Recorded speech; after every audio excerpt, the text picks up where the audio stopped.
আসসালামু আলাইকুম।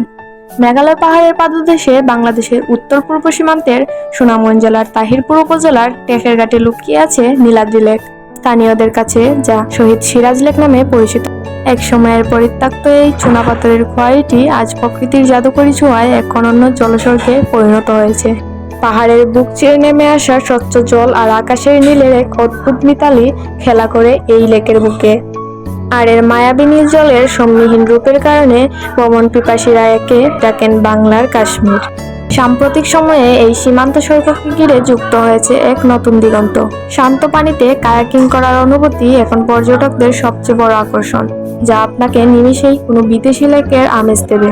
চারপাশের সবুজ টিলাগুলোর চূড়ায় ওঠার জন্য এখন তৈরি হয়েছে চমৎকার ট্রেইল, যেখান থেকে দাঁড়ালে দিগন্ত জোড়া ভারতীয় পাহাড় আর লেকের নীল জলরাশির এক জাদুকরী ও চোখধাঁধানো প্যানোরামিক ভিউ উপভোগ করা যায়।